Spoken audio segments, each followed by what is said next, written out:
Bismillahirrahmanirrahim. Assalamualaikum warahmatullahi wabarakatuh.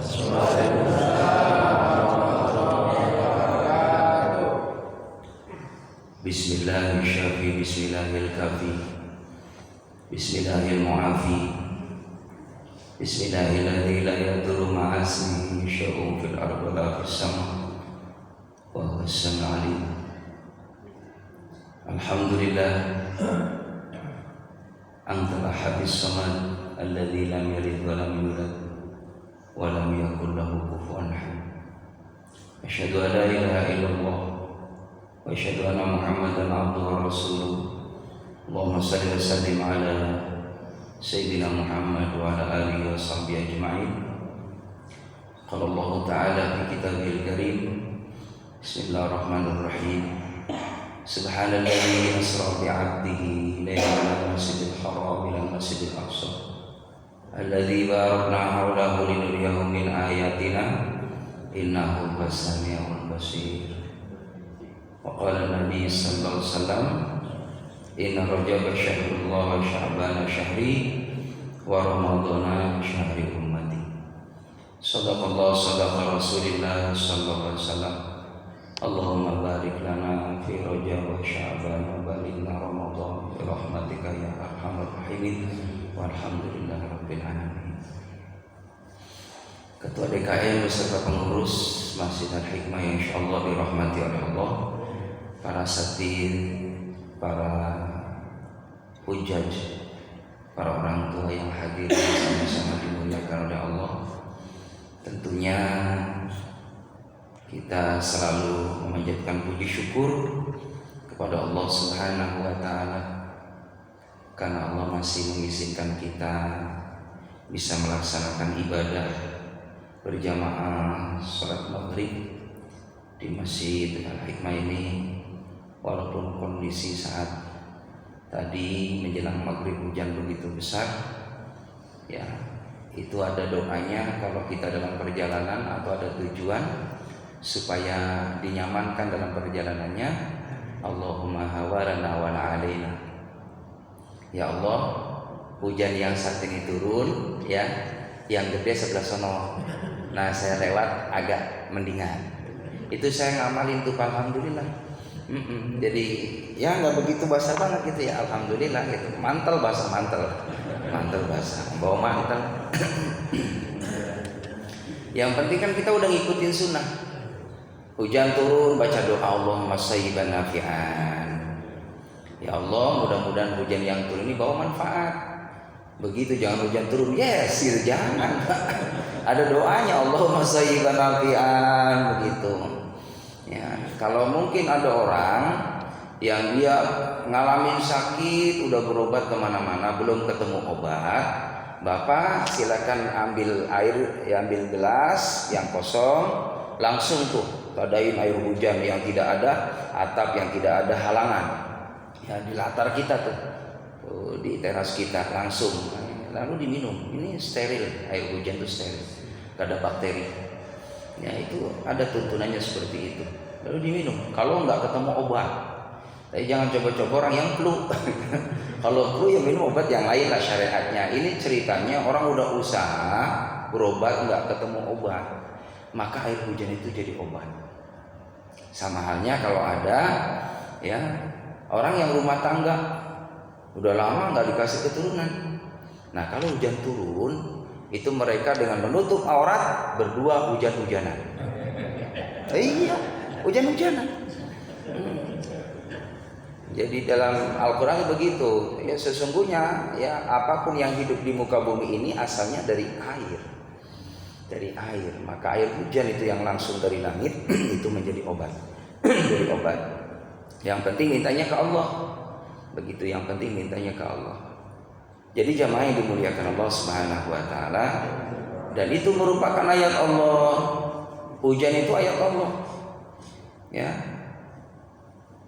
Tidak sama kadangkala di sini hujan, di tempat lain enggak. Itu ayat Allah. Ya, ini ada cerita yang rahimakumullah. Ya, ada seorang yang soleh. Seorang yang soleh ini udah tawakalnya tinggi sama Allah.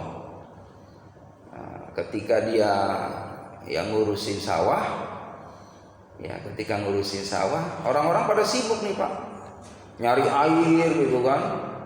Rela dia ninggalin waktu sampai sholatnya di akhir waktu, yang penting dapat air nih buat sawah dia. Sebab kalau nggak begitu nggak dapat. Maka orang yang soleh tadi mau udah tawakal aja sama Allah. Kalau emang rezeki nggak kemana. Maka jamaah rahimakumullah, singkat cerita ini orang ibadah tepat waktu. Allahu Akbar, atas izin Allah itu air yang ditungguin sama sahabat-sahabatnya. Memang dia datang, airnya dapat dia karena ditungguin. Tapi ternyata subhanallah, orang yang tidak ditungguin itu lahan tadi, karena Allah berkehendak, maunya Allah bisa. Kaliganya aja ada lubang yang tidak diketahui. Lama-lama ya sama juga dapat air juga. Karena itu semuanya Allah yang atur. Ada lagi cerita jamaah rahimakumullah. Ini orang soleh ini nggak pernah kekurangan air. Dan setelah dilihat sama orang ini, awan itu mesti turun hujan hanya di lahan orang itu. Ya, makanya itulah keajaiban dari Allah Subhanahu Wa Taala. Kalau sudah tinggi keimanannya kepada Allah, bahwa Allah mendatangkan rezeki dari arah yang tidak disangka-sangka. Ada doanya tuh, Allahu ya Karim anzil alaina minas sama'i ma'am idrara. Allah ya Karim, wahai Allah yang mulia, anzil alaina, turunkan kepada kami minas sama'i, dari langit, ma'am idrara, air yang deras. Begitu. Jadi semua itu ada doanya hadirin. Ternyata orang tadi dicukupkan rezekinya oleh Allah dengan barokah ibadah. Mudah-mudahan insya Allah kita pun senantiasa memperoleh kebaikan dari Allah Subhanahu Wa Taala dan keberkahan dengan asbab kita mendekatkan diri kepada Allah Subhanahu Wa Taala. Allahumma shalli ala sayyidina Muhammad. Salawat dan salam semoga terlimpah curahkan keharibaan Nabi kita Muhammad sallallahu alaihi wasallam yang kita harapkan syafaatnya. Syafaat Nabi Muhammad itu berlaku ya baik di dunia dan sampai nanti di akhirat. Ada keterangan, man shalla alaihi wahidan sallallahu alaihi wasallam. Barang siapa yang bersolawat kepada Nabi Muhammad satu kali solawat, Allah memberikan 10 kasih sayang, 10 rahmatnya, 10 ampunannya, 10 kebaikan, 10 derajat. Kata ulama, saya dari 10 rahmat saja, kalau Allah kasih 1, itu akan senantiasa berlaku di dunia. Orang tadi dengan berselawat akan diberikan kesehatan yang barokah, rezeki yang barokah, umur yang barokah, keluarga yang barokah, usaha yang barokah. Itu baru 1 rahmatnya Allah. Dari 10 tadi tuh, kalau misalnya Allah ambil itu 1 rahmat itu, ya Allah bagikan orang yang berselawat tadi, semuanya mencakup kebutuhan hidup dunia. Dan 1 rahmat itu juga meliputi akan diberikan ketika dia meninggal dunia. Meninggalnya dalam keadaan husnul khotimah, di alam barzahnya diberikan keluasan kuburnya, diterangkan kuburnya, diharumkan kuburnya, ya diberikan nikmat kuburnya dengan sholawat kepada Nabi kita Muhammad SAW. 1 rahmat itu di akhirat Allah Subhanahu Wa Taala dia akan amankan di padang mahsyar.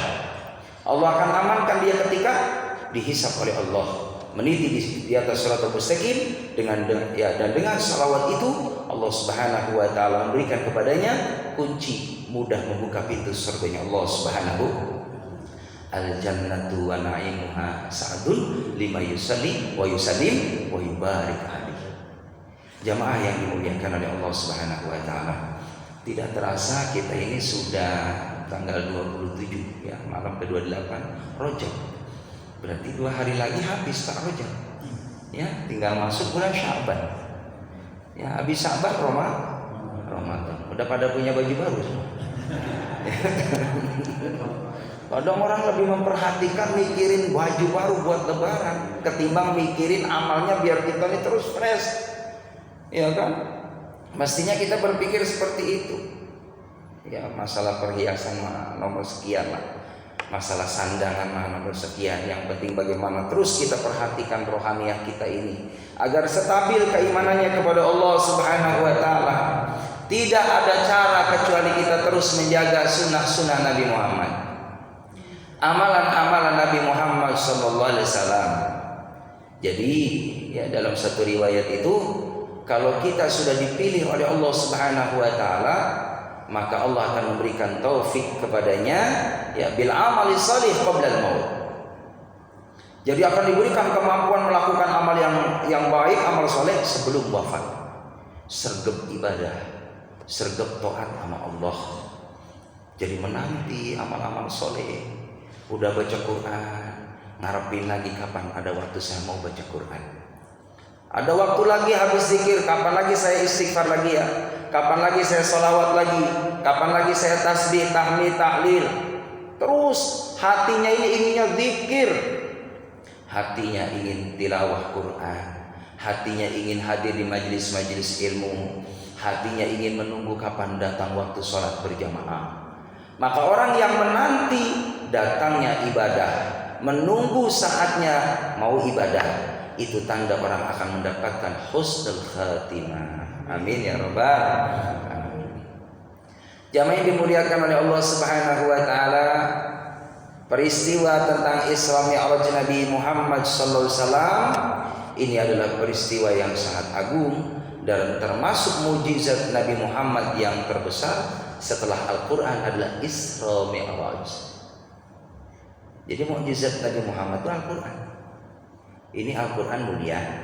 Dengan mulianya Al-Qur'an, maka ya Nabi di dalam hatinya ada Al-Qur'an, maka Nabi dimuliakan sebab Qur'an. Malaikat Jibril kenapa mulia? Sayyidul Malaikah, karena malaikat Jibril menyampaikan wahyu dari Allah Subhanahu wa taala. Wahyu Allah terutama Quran adalah mulia karena Quran penyempurna dari kitab-kitab dahulu. Ya, maka Nabi Muhammad mulia dengan asal Quran. Di kota Mekah itu dimuliakan oleh Allah karena turunnya Al-Quran di kota Mekah. Madinah kenapa mulia? Karena dimuliakan oleh Allah Subhanahu wa taala sebab turunnya Al-Quran di kota Madinah. Mekah, Madinah. Rumah akan dimuliakan oleh Allah Subhanahu wa taala selama rumah itu dibacakan Al-Qur'an.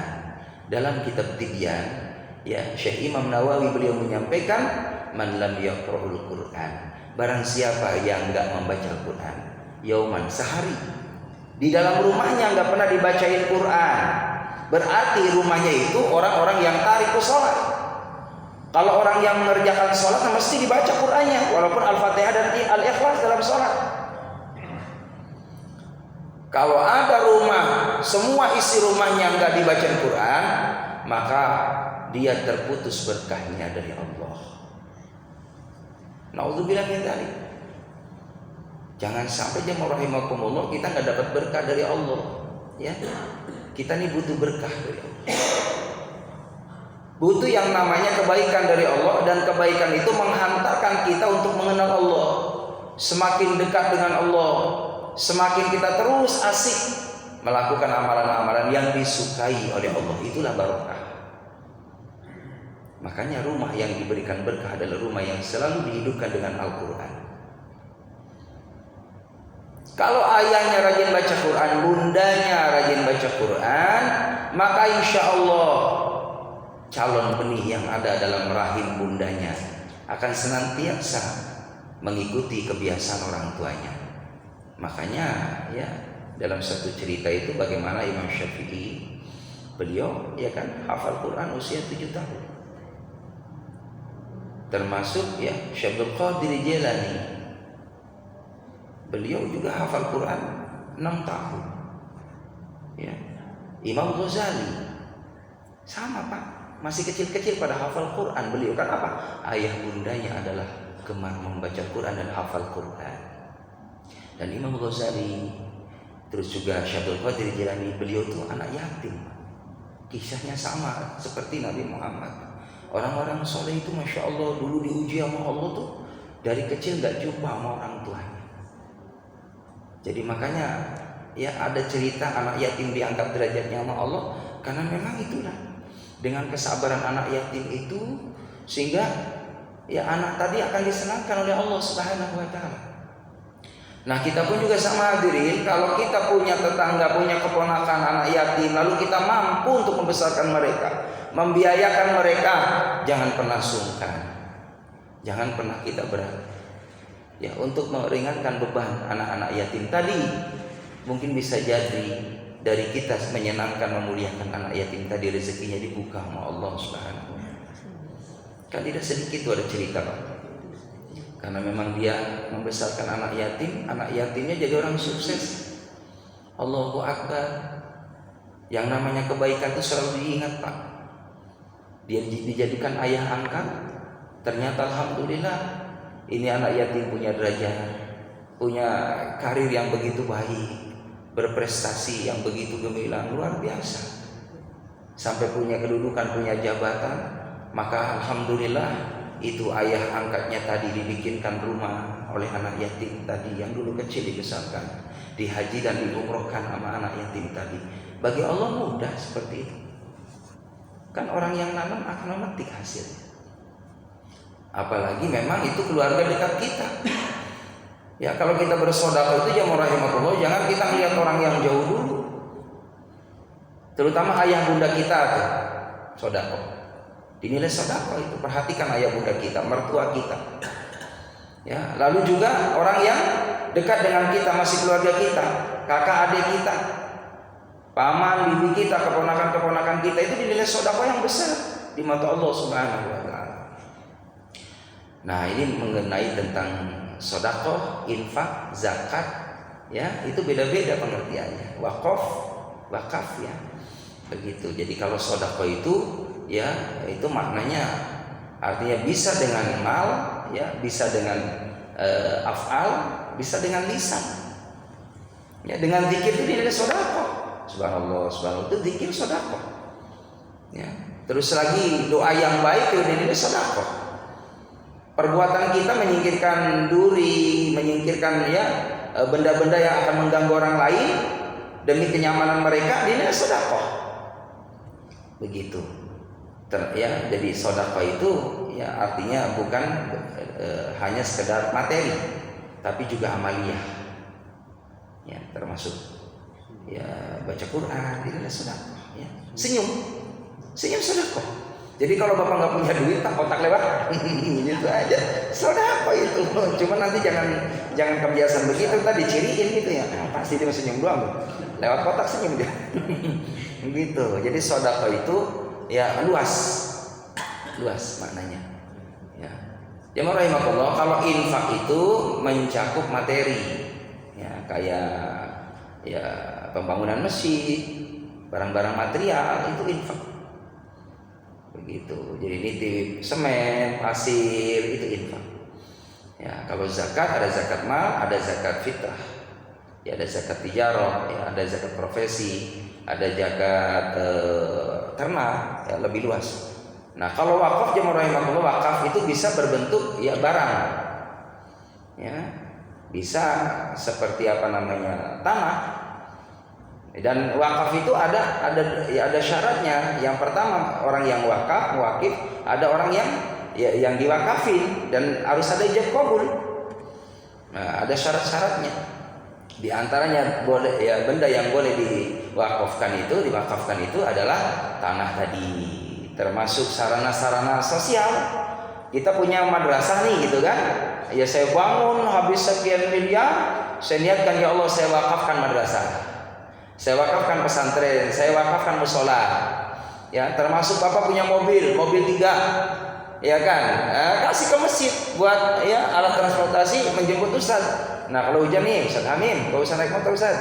Harus saya jemput. Nah, ini khusus mobil wakaf Al-Hikmah. Gitu. Insya Allah boleh. Enggak usah dipasang foto Bapak, enggak usah. Wakafnya Pak Amir gitu, enggak usah orang gitu ya. Begitu. Kecuali anggota dewan nggak apa-apa, itu promo ya. Ya, jadi jamaah rahimakumullah, termasuk ya motor boleh, alat transportasi buat kegiatan keagamaan saya wakafin, tapi nggak boleh dimilikin. Ini umum, sifatnya inventaris. Begitu. Nah, siapa yang membiayain mobil kalau rusak atau ganti oli? Masjid kalau buat masjid, ya, gitu boleh. Gitu. Termasuk Quran, wakaf Quran silakan. Ya, wakaf Quran kayak di Masjid Nabawi, ya Masjidil Haram, itu di jalan itu ya Quran gitu kan. Silakan beli. Nah, nanti diwakafin di masjid, ya Masjidil Haram, atau kita nih cari satu kampung belum ada Quran di sana, Padahal anak-anak kecil Masya Allah itu ya hatam Iqra, pengen Quran nggak bisa nerusin. Ini banyak Pak kampung seperti itu. Ya saya pernah di satu kampung, Masya Allah itu Quran itu mungkin dari orang yang ya dulu gitu kan ya, mengirim dari satu kampung, itu pun mungkin bekas gitu, tapi nggak masalah, manfaat di sana. Sangat bernilai Pak di kampung-kampung itu Quran, ya Allah. Ya sangat bernilai. Karena ini kan ada harganya, bisa jadi 60-70 ribu Pak. Ya kalau kita punya uang sih alhamdulillah mudah. Bagi mereka yang di perkampungan Pak, jangankan 50 ribu, 10 ribu aja Masya Allah, itu kudu kerja setengah hari. Makanya kalau ada rezeki silahkan wakaf Quran. Dan selama itu Quran dibaca, dipakai di tempat itu sampai hari kiamat Bapak di alam barzah mendapatkan jariah yang ngalir terus. Ngalir Pak pahalanya. Jadi makanya Bapak kalau ada rezeki, bismillah ya Allah, saya beli Quran, saya titipin ke masjid mana yang belum ada Quran. Ya kalau ada jamaah kita memang promosikan untuk dikirim ke suatu tempat, Bapak ikut andil walaupun satu Quran, syukur-syukur lebih. Insya Allah ngalir Pak, bakal diganti juga rezekinya oleh Allah Subhanahu wa Ta'ala. Nggak ada yang berkurang kalau untuk Allah, diperhatiin sama Allah, diganti sama Allah. Mana qasad malun bisadaqatin bal yazad, bakal ditambah, bakal diganti sama Allah. Gitu. Jadi ya rahimakumullah. Alhamdulillah kita nyaman. Memang ada kasus juga Pak, ini pernah kejadian. Ya 5 tahun yang lalu Pak. Memang masjid bagusnya mah ada lemari ya, ada lemari terus nyaman. Ini masjid dekat jalan Pak. Masjid dekat jalan ada yang wakaf Quran bagus banget. Allahu Akbar. Ini malingnya nggak takut neraka kali ya? Digondol juga Pak. Nauzubillah min dzalik. Ya Allah. Tapi sih kita kata saya jamaah kudu baik sangka ya. Kalau ada orang ngambil Quran di masjid bisa jadi nggak punya duit pengen beli Quran. Enggak apa-apa kata saya, jangan buruk sangka begitu. Hilang Pak Ustaz Quran. Kemarin banyak banget di lemari ada yang ngambil. Udah ikhlasin aja. Nih yang kaya-kaya beli lagi kata saya, isi lagi tuh lemarinya. Begitu. Ini ngingetin nama yang dekat masjid, berarti kudu banyak sedekah. Ya kan biar diisi lemarinya dengan Al-Quran. Yang hilang udah biarin, udah qadarullah, udah ketetapan dari Allah. Makanya disyariatin, dikunci, dikasih tempat yang nyaman begitu. Allah alam bisawab. Jadi jemaah rahimakumullah, kembali bahwa ya sejarah Isra Mi'raj itu adalah mukjizat dari Allah. Secara logika nggak bakal sampai Pak. Nabi Muhammad berangkat ba'da Isa. Sebelum subuh itu udah ada di rumahnya. Kurang lebih 8-9 jam. Dari Masjidil Haram ke Masjidil Aqsa itu kalau naik onta kurang lebih 1 bulan lebih, 40 harian. Naik onta Pak. Itu Nabi jemaah rahimah bukan langsung ke Masjidil Aqsa. Nabi Muhammad ke Bethlehem, tempat kelahiran Nabi Isa alaihissalam. Lalu ke Bukit Tursina, lalu ke Yasrib. Terus diputerin sama malaikat Jibril. Linuriyahu min ayatina. Diperlihatkan ayat-ayat Allah Subhanahu wa taala, keagungan Allah Subhanahu wa taala. Dan Nabi Muhammad tuh tahu tuh Pak. Dari malam sampai pagi jam 2 jam 3 itu orang yang berangkat ke Yaman bawa dagangan tuh Nabi tahu dari atas. Kehebatannya di situ. Dan dia tidak tahu kepada Nabi kita Muhammad SAW. Nabi berangkat tadi dengan mengendarai namanya buruk. Buruk itu kendaraan surga. Tapi sebelum berangkat, kata malaikat Jibril, ya Rasulullah, aku perintahkan engkau untuk aku belah dadanya. Jadi Nabi Muhammad itu dibelah dadanya bukan waktu Isra Mi'raj saja ya. Waktu kecil juga kan lagi main di Halimatus Sa'diyah. Sama anaknya Halimatus Sa'diyah lagi main Pak, lagi mengembala kambing. Lalu datangin malaikat Jibril alaihissalam, dibelah dadanya, dibersihkan kotoran-kotoran ya penyakit kolbunya sehingga bersih, dicuci dengan air Zam-Zam. Karena air Zam-Zam itu adalah air yang dari sorga Pak. Jadi air yang dari sorga, mata air dari sorga itu adalah ya Sungai Nil. Itu dari surga. Iya Sungai Nil. Terus lagi air Zam-Zam itu dari surga. Termasuk buah-buahan Pak yang dari surga. Anggur. Terus lagi kurma. Termasuk pisang. Itu makanan surga. Makanya dalam Al-Quran itu jamaah rahimakumullah, Orang-orang ahli surga itu dia memakan, ya dia berucap, makanan ini seperti dulu semasa hidup aku di alam dunia. Tapi makanan surga beda. Kalau makanan di dunia sekali telan ini udah hilang rasanya, sama kesini semua. Sate, tempe, cuma di sini doang rasanya. Kalau udah kesini prosesnya sama Pak. Beda makanan dan minuman surga. Mohon maaf saya contohin Pak ya. Pengen minum Pak, caranya gimana biar sampai air ke saya? Alhamdulillah. Nabi itu kalau minum Bismillah, selesai Alhamdulillah. Bismillah, Alhamdulillah. Bismillah, Alhamdulillah. Itu sunnah. Kenapa? Itu air ada berkah hadirin. Yang dibaca Bismillah itu berkah. Dan jangan pernah makan dengan tangan kiri. Itu kebiasaan syaitan. Jangan pernah. Ada sebagian ulama itu makruh, ada sebagian ulama haram. Jadi tangan kanan. Minum makan tangan kanan. Dan dalam posisi duduk, jangan berdiri. Dan menurut penelitian ilmiah, orang yang minumnya makannya saya berdiri itu merusak daripada ya apa namanya yang di belakang ini ginjal, merusak ginjal. Jadi Nabi itu mencontohkan makan semua itu masya Allah, dari ilmiah, dari kesehatan, dari semua itu udah sempurna betul Nabi Muhammad. Ya makannya sambil duduk. 32 kunyahan. Nah, ya lama. Terus jangan minum. Ya ada keterangan seperti itu. Jangan minum dulu Pak, biar bagus, biar sehat, pencernaan kita biar normal. Itu 40 kali jalan. Jadi jalan dulu Bapak habis makan nih, berdiri jalan dulu 40. Ngitung Pak, muter. Baru kita minum. Begitu. Jadi supaya pencernaannya itu bagus nanti. Jadi jangan langsung minum. Itu bagusnya menurut penelitian ilmiah. Jadi yang rahimakumullah, jangan makan minum sambil berdiri. Dan jangan makan minum dalam kondisi kita terbuka aurat. Dalam kitab Safinatun Najah itu nggak boleh Pak kita makan pakai celana pendek. Kita lagi makan rezeki dari Allah. Doanya kan Allah barik lana, minta sama Allah ya Allah berkahi kami. Sementara pakaian kita ini nggak punya adab sama Allah. Jadi makan tuh ditutup Pak. Ya laki-laki kan baina saruruk Pak, antara pusar dan lutut. Paling tidak segitulah. Begitu terus pakai kaos oblong nggak masalah deh gitu ya. Kalau memang darurat sekali, syukur-syukur pakai kaos ya tertutup auratnya. Ya dengan membaca Bismillahirrahmanirrahim, Allahumma barik lana fima razaqtana wa qina adzabannar. Sambil dinikmati itu kita bisa makan, masya Allah masih ketemu rezeki hari itu, masih bisa ngunyah sempurna ya Allah, masih bisa nonton sempurna ya Allah. Pak saya ngalamin sakit gigi setengah minggu 2 minggu Pak sakit gigi. Allahu Akbar, nggak bisa konsumsi apa-apa kecuali bubur Pak. Sakit gigi, nangis kalau malam. Kata saya masya Allah, ini nikmat dari Allah. Kan nggak boleh ngeluh Pak.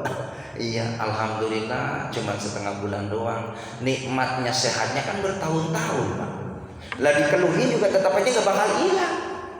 Yang penting syariat berdoa Rabbana zil bashi yang tasyafula shifaila shifauka shifa la yughadiru saqama rabbi anima sami'tu anta arhamur rahimin. Itu doanya tuh Pak.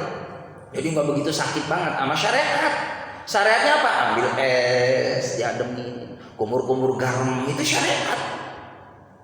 Syariat lahir batin namanya. Sama doa-doa tadi itu. Ini saya kasih amalan Bapak ya. Jadi kalau habis sholat nih baca tuh, Pak Ustaz juga sering baca. A'udzubillahi bikalimatillahi tammati kulliha min syarri ma khalaq. Orang yang membaca zikir ini, doa ini, maka nggak bakal tersentuh daripada binatang buas.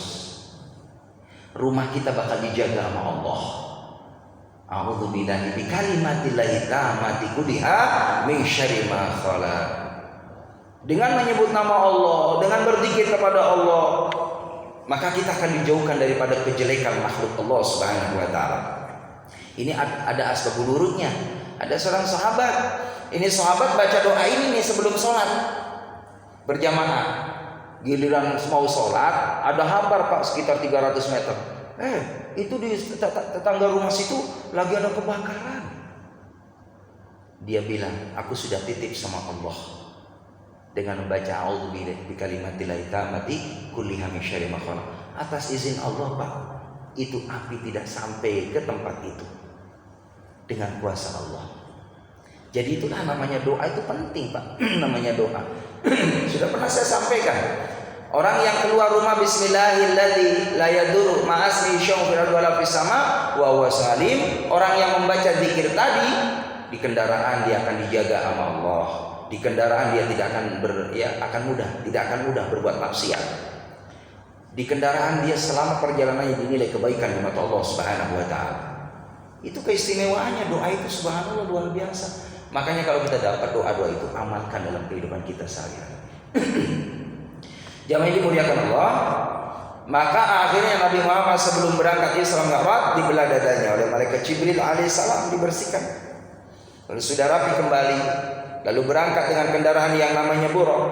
Buraq ini kendaraan surga. Menurut suatu riwayat bahwa buraq ini Allah ciptakan 40.000 buraq. Nanti diberikan kepada umat Nabi Muhammad SAW yang menjadi penghuni surganya Allah. Jadi kita bakal nikmatin Pak, kayak apa rasanya buraq. Yang penting masuk surga. Amin ya rabbal insya Allah. Jemaah rahimakumullah, ini buraq tidak sembarang buraq. Yang dipilih oleh Allah Subhanahu wa taala buraq yang memang sudah rindu kepada Nabi Muhammad sallallahu alaihi wasallam. Ini buraq Pak, ngelihat ada tulisan Allah Muhammad. Ini Muhammad disanding sama Allah, ini enggak sembarangan. Ini pasti yang manusia pilihan Allah Subhanahu wa taala. Maka buraq itu rindu, kayak apa bentuknya Muhammad, kayak apa orang yang namanya Muhammad. Rindu hadirin. Ternyata alimun bidzati sudur, Allah tahu semua makhluk yang ada dalam dunia, ya maupun ada makhluk yang ada di langit. Hati-hati kita ini dipantau oleh Allah Subhanahu wa taala, diketahui oleh Allah. Makanya jangan pernah terbesit hati kita suudzon kepada Allah. Suudzon kepada